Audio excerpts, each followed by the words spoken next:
संदर्भामध्ये माझ्या हडपसरच्या किंवा खडकवासला विधानसभा मतदारसंघातल्या नागरिकांना रिलीफ मिळावा हीच आमची अधिकृत भूमिका राहील।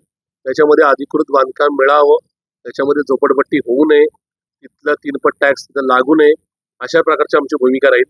निसर्गाचं जतन करून नैसर्गिकरित्या त्या ठिकाणी निसर्गाला बाधा न येता बांधकाम मिळावं ही आमची भूमिका राहील। हडपसर मधल्या नागरिकांचा म्हणजे ते मांजरी ते कात्रजपर्यंतच्या नागरिकांचे गुंठेवारीचे खरेदी खताचे विषय संपवावेत अशा प्रकारचा निर्णय आम्ही पहिल्या कॅबिनेटमध्ये घेऊ। हा सुद्धा आमचा या ठिकाणी हडपसरकरांना शब्द असेल।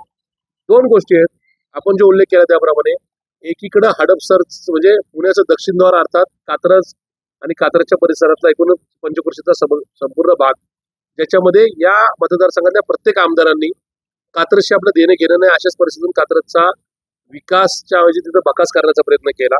कात्रजकरांचे प्रश्न सोडवले नाही, पण आम्ही कात्रजमधल्या स्थानिक जे आमचे महाविकास आघाडीचे घटक आहेत किंवा ज्यांना कात्रजचा विकास हवाय अशा सगळ्या घटकांना घेऊन तिथला स्वतंत्र विकास आराखडा आम्ही घेऊ।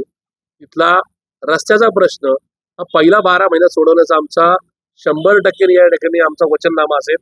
आपल्याला कल्पना नसेल पण किंवा कल्पना असेल सुद्धा, हडपसरचे माजी आमदार आणि हडपसरचे आताचे विद्यमान आमदार यांच्या गैरदुर्लक्षामुळे म्हणजे दुर्लक्षपणाच्या स्वभावामुळे किंबहुना कुठेतरी याच्यामधल्या राजकीय घुसखोरीमुळे आणि ठेकेदाराचं भलं करण्याच्या एकूणच एका प्रवृत्तीमुळे 70 कोटीमध्ये तयार होणारा रस्ता 750 कोटी रुपयामध्ये जाऊन पोहोचलाय।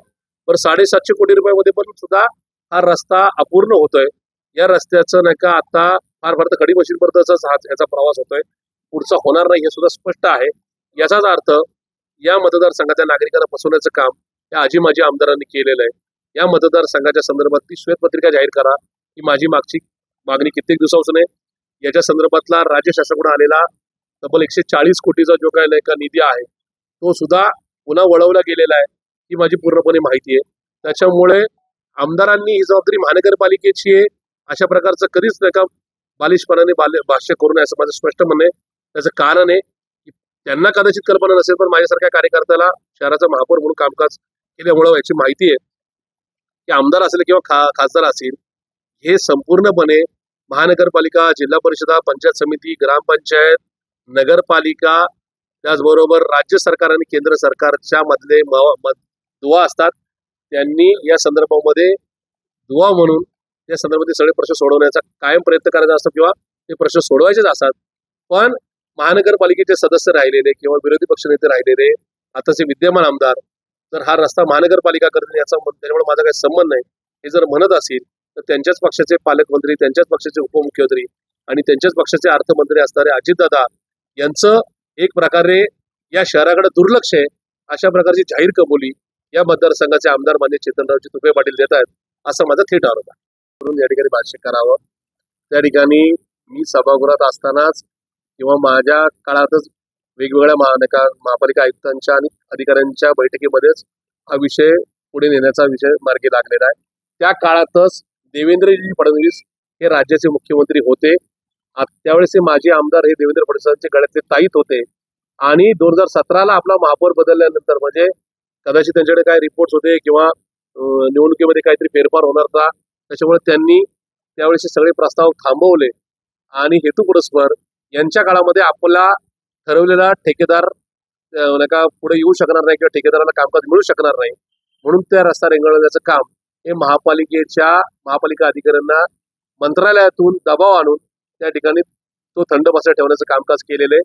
आणि नंतरच्या काळामध्ये सुद्धा स्वतःच्या फायद्यासाठी स्वतःच्या पक्षाच्या फायद्यासाठी हा एकूणच प्रकल्प हा आदंतरी ठेवून कात्रज कोंढवा रस्त्यावरच्या राहणाऱ्या लोकांच्या जीवाशी खेळण्याचा प्रयत्न केलाय हा सुद्धा माझा थेट त्यांच्यावर आरोप आहे।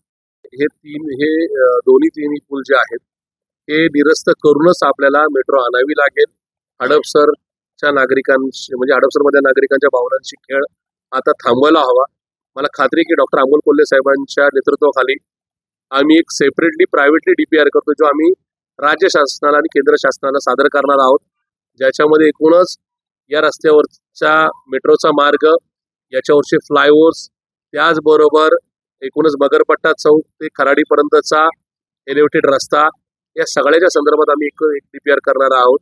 किंबहुना अंतर्गत जे रस्ते ज्याच्यामध्ये सय्यदनगर, ससानीनगर, हडपसर गावाचा ट्रॅफिकचा विषय असेल, कात्रज कोंडवा रोड, ज्याच्यामध्ये इन्क्लुडिंग खडी मशीन आणि कात्रज चौक या सगळ्याचा एकत्रित DPR जो आम्ही आमच्या खर्चाने तयार करून माननीय कोल्हे साहेबांच्या नेतृत्वाखाली आदरणीय पवार साहेबांच्या उपस्थितीमध्ये या देशाचे पंतप्रधान नरेंद्रजी मोदी, त्याचबरोबर माननीय नितीनजी गडकरी साहेब आणि या राज्याचे मुख्यमंत्र्यांकडे आम्ही सोपवणार आहोत.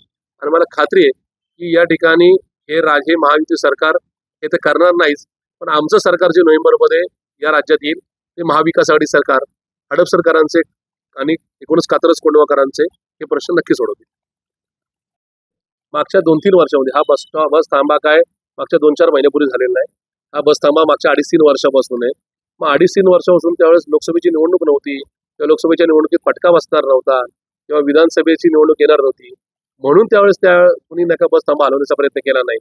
आणि आता मात्र या मतदारसंघाने 13,500चं लीड हे आमच्या उमेदवाराला दिल्यानंतर, किंबहुना 3 महिन्यावर विधानसभेची निवडणूक आल्यानंतर जर हा बस थांबा हल्ला असेल, तर बस थांबा हलत असेल तर त्याचा आनंद आहे.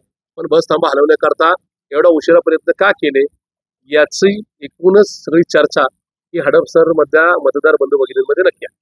बीड असेल, उस्मानाबाद असेल, म्हणजे धाराशिव असेल, लातूर असेल, किंबहुना नका या ठिकाणी बाहेरच्या नका राज्यात येणारे नागरिक जे टप्प्याटप्प्याने काम धंद्यानिमित्त शिक्षणानिमित्त हडपसरमध्ये स्थायिक झालेत, त्यांच्या दृष्टीने सरकारी थांबा याच्यापूर्वीच होणं गरजेचं होतं. दुर्दैवाने त्याच्याकडे दुर्लक्ष झालं.